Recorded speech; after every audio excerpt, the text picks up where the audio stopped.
L'eau et ses pouvoirs magiques. Quelle eau utiliser dans vos rituels? Aujourd'hui, je vais vous parler de quelques-uns, pas toutes, mais quelques-uns.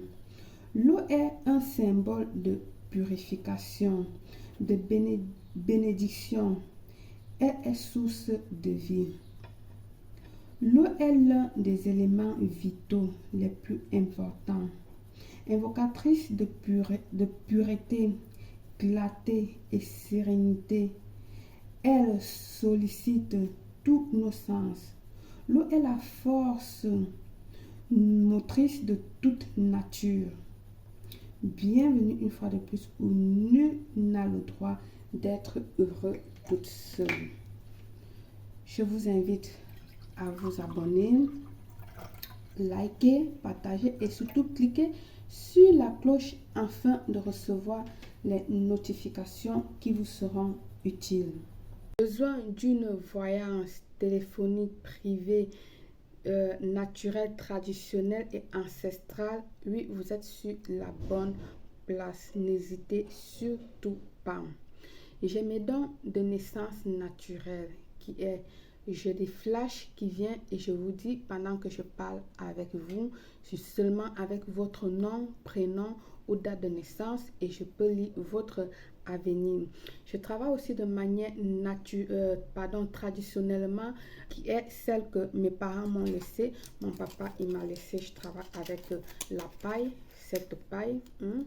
Quand je suis parfois coincée ou quand j'ai besoin de demander des choses un peu plus concrètes, d'accord, ou encore ancestrales, avec ça qui m'a été légué également par mon papa. Je travaille également avec le miroir. Certains le font avec la boule magique ou la boule quoi, je sais pas. Il suffit que vous me donnez votre nom et à travers le miroir, j'écris votre nom et je peux lire votre avenir. Ok? Je travaille aussi de manière de forme avec les coris, mes premiers coris légués que mon papa m'a offert. C'est ça, mes premiers coris, c'est avec ça que je travaille jusqu'à nos jours. Mes premiers coris offerts par mon papa.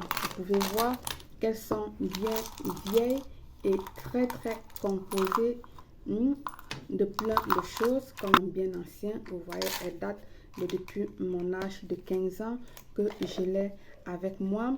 Ok, alors mon dernier recours vraiment que je travaille très peu aussi avec, ce sont les cartes. Mais les cartes, je les utilise très peu. Pourquoi? Parce que avec déjà tout ce que je vous ai montré et mes dons naturels, je m'en sors très bien avec et je n'ai pas souvent trop besoin des cartes.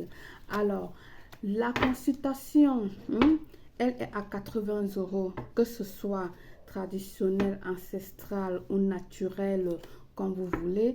Le payer via PayPal que je vais vous laisser ici ou dans la barre d'infos de la description, comme ça se dit, la barre d'infos, ou encore vous pouvez le faire directement en m'appelant par mon numéro WhatsApp 0034 612 40 96 28, ou tout simplement vous pouvez aller dans mon site, directement dans mon site web belleastuce.net et vous choisissez option voyance, vous remplissez, vous choisissez la date que vous voulez, l'heure que vous désirez et puis votre voyance serait faite. Consultation 100% satisfaite. Ça a été prouvé. Ok, n'hésitez plus et prenez contrôle sur votre vie. Je vous attends de l'autre côté. À très bientôt, belle. Quel type d'eau utiliser pour vos rituels? Je vous en parle quelques-uns aujourd'hui, mais il y en a plus. Ok, alors nous allons commencer par l'eau de mer. L'eau de mer, c'est une eau salée qui est idéale pour les rituels de purification et de guérison.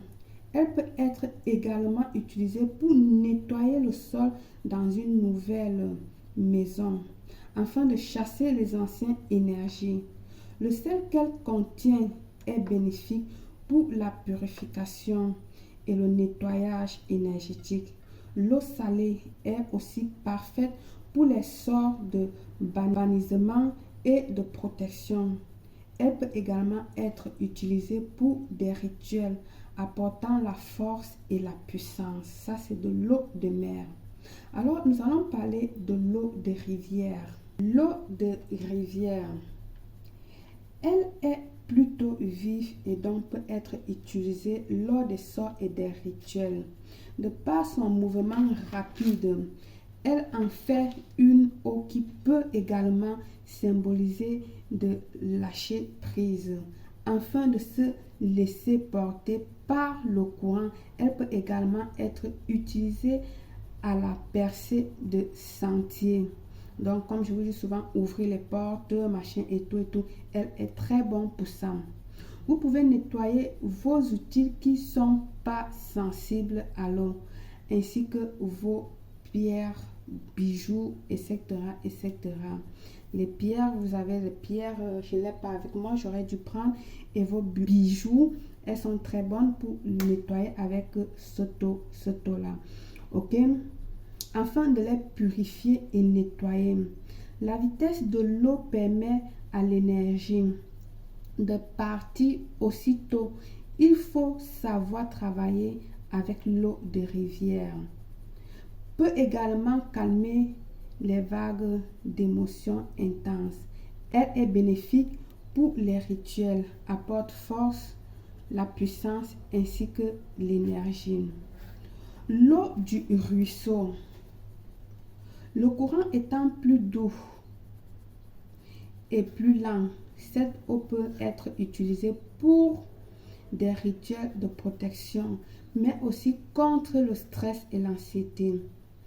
Vous pouvez mettre dans vos compositions magiques pour le nettoyage énergétique de votre maison. Très très important. L'eau de pluie que je vous ai toujours recommandée, elle peut s'adapter à tout type de rituel bénéfique, apporte aide et soutien ainsi que protection et fertilité. Elle peut aussi être utilisée lors des cycles de naissance et de croissance. C'est une eau vraiment parfaite, l'eau de pluie. Et en plus, elle vient directement du ciel. Et enfin, je vais vous parler de l'eau de rosée. Elle est récoltée au petit matin, dès les premières lueurs du soleil, lorsque la nuit et le jour se rencontrent. Elle peut être utilisée pour des rituels de beauté, mais aussi d'amour, ainsi que pour des rituels magiques et féeriques.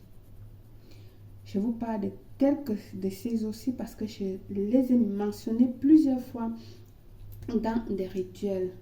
Je vous ai dit plusieurs fois l'eau de pluie, l'eau de mer, l'eau de ruisseau, l'eau de rivière, etc., etc.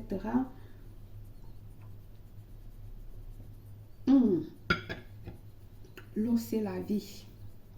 Alors, par le pouvoir de cette eau, je vous souhaite un succès total. Belle.